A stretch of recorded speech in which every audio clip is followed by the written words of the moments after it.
Hello friends, welcome back to our channel. Friends, మన యొక్క AP రాష్ట్ర వ్యాప్తంగా రేపు ఉదయం 7 గంటల నుండి పెన్షన్ల పంపిణీ ఇళ్ళకైతే పంపిణీ అయితే రద్దు చేశారు ప్రభుత్వము. అయితే వీరందరూ ఇక్కడికి వెళ్ళి పెన్షన్లు అయితే తీసుకోవాల్సి అయితే ఉంటుంది. సో ఎవరెవరికి రద్దు చేశారు, ఏంటి, ఎక్కడికి వెళ్ళి తీసుకోవాలి, పూర్తి వివరాలు మీకు ఎక్స్ప్లెయిన్ అయితే చేస్తాను. అలాగే కొంతమంది పెన్షన్లు అనేవి రద్దు చేస్తున్నారండి ప్రభుత్వము. మీ యొక్క పెన్షన్ ఉందో లేదో డిస్క్రిప్షన్లో లింక్ అనేది ఇచ్చాను. జస్ట్ ఆ లింక్ పైన మీరు క్లిక్ చేస్తే కనుక వెబ్సైట్ ఓపెన్ అవుతుంది. ఓపెన్ అయిన తర్వాత మీరు చేయవలసింది ఏంటంటే మీ దగ్గర పెన్షన్ ఐడి కార్డు ఉంది కదా, సో ఆ ఐడి కార్డులో మీరు గమనించినట్లయితే కనుక పెన్షన్ ఐడి నెంబర్ అని చెప్పేసి మీ పేరు కింద ఉంటుంది. సో ఆ ఐడి నెంబర్ అనేది జస్ట్ మీరు ఎంటర్ చేసి సబ్మిట్ చేస్తే కనుక మీకు స్టేటస్ చూపిస్తుంది. స్టేటస్లో యాక్టివేషన్ ఉంటే మీరు భయపడాల్సిన అవసరం అయితే లేదు. మీకు ప్రతి నెల పెన్షన్ వస్తుంది. ఒకవేళ ఇన్యాక్టివేషన్ చూపిస్తే కనుక మీరు భయపడాల్సి అయితే ఉంటుంది. అయితే ఇన్యాక్టివేషన్ పక్కన మనకు రిమార్క్స్ అని చెప్పేసి ఒక ఆప్షన్ ఉంటుంది. సో దాంట్లో మనకు ఏంటంటే ఏ కారణం చేత పెన్షన్ అనేది రద్దు చేశారనేది మనకు అక్కడ డీటెయిల్డ్గా వివరించుంటారు.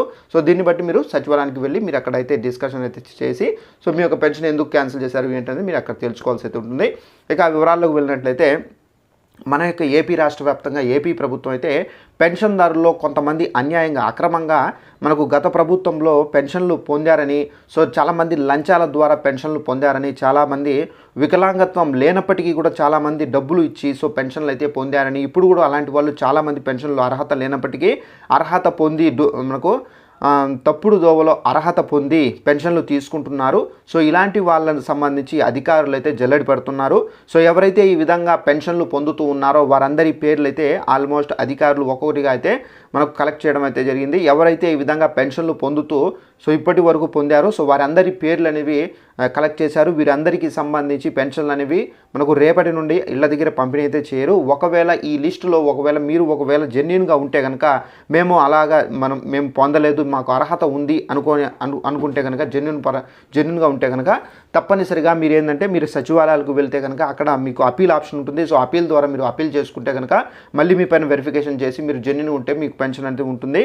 అలాగే ఒకవేళ మీ యొక్క పెన్షన్ ఈ నెలకు సంబంధించి ఆగిపోతే కనుక ఈ నెల పెన్షన్ వచ్చే నెల పెన్షన్ అనేది మీకు 2 నెలల పెన్షన్ అనేది సచివాలయంలో అయితే ఇవ్వడం అయితే జరుగుతుందండి. సో ఇలాంటి వారి అయితే మనకు అందరికీ పెన్షన్ ఇస్తారు. బట్ ఏంటంటే ఈ విధంగా అక్రమ దోవలో ఎవరైతే పెన్షన్లు పొందారో సో తప్పుడు దోవలో డబ్బులు ఇచ్చి అధికారులకు సో ఎవరైతే దివ్యాంగులు ఎవరైతే ఉన్నారో వీరు సదరం సర్టిఫికెట్లు కూడా డబ్బులు అయితే ఇచ్చి తీసుకున్నట్టుగా గత ప్రభుత్వం అయితే చెబుతున్నారు. సో ఇలాంటి వాళ్ళు ఎవరైనా ఉంటే కనుక వారికి సంబంధించి పెన్షన్ అనేది రేపు అయితే ఇవ్వరు. సో ఇదండి ఇన్ఫర్మేషన్. ఈ వీడియో నచ్చినట్లయితే లైక్ చేసుకొని ఛానల్ కూడా ఫాలో అవుతానండి. ఇలాంటి అప్డేట్స్ అనేది తెలియజేస్తూ ఉంటాను. Thanks for watching this video. All the best.